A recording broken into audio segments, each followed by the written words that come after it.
James, a praying wife. The last couple of days we've been talking about James. We talked about his preaching daddy, his praying mama. Then we talked about him being a son that was a praying son. Now today, a praying wife. This is Wednesday, September the 19th, 2012. Thank you for joining us on Strength for Today.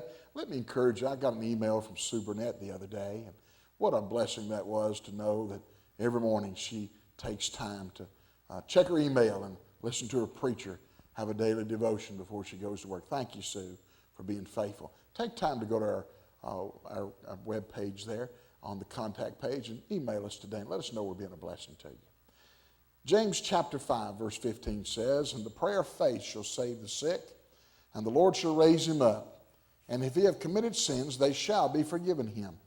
Confess your faults one to another and pray one for another that you may be healed." Underline this in your Bibles this morning. "The effectual fervent prayer of a righteous man availeth much." Now, James was not really a denominational hugger. He tried to steer away from denominational titles because he wanted to be independent so God could bless him and he wouldn't be veiled or obliged to anybody. So James did a lot of medical work, but he was not a doctor. He did a lot of pastoral work, but he wasn't even a pastor. So in 1865, he founded the China Inland Mission. And in 1858, while he was there, he married Maria Dreyer in China.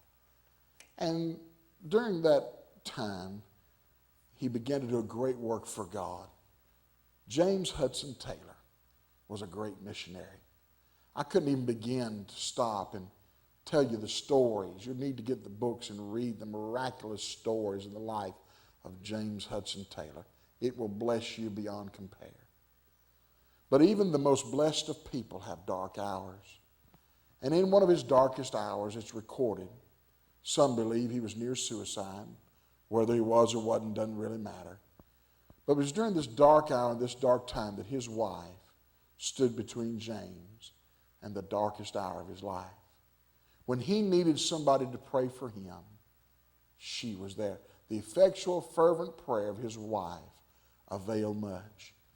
And so he came out of that horrible time.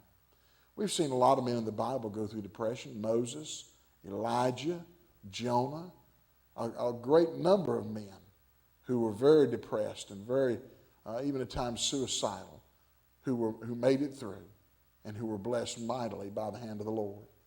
And because of his wife, he was blessed that way. And he came out of that dark struggle a stronger man.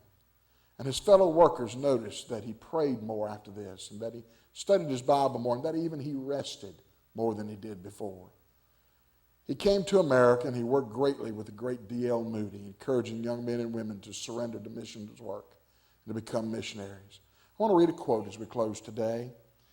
And it says this: "God's work done in God's way will never lack God's supplies." You read that again.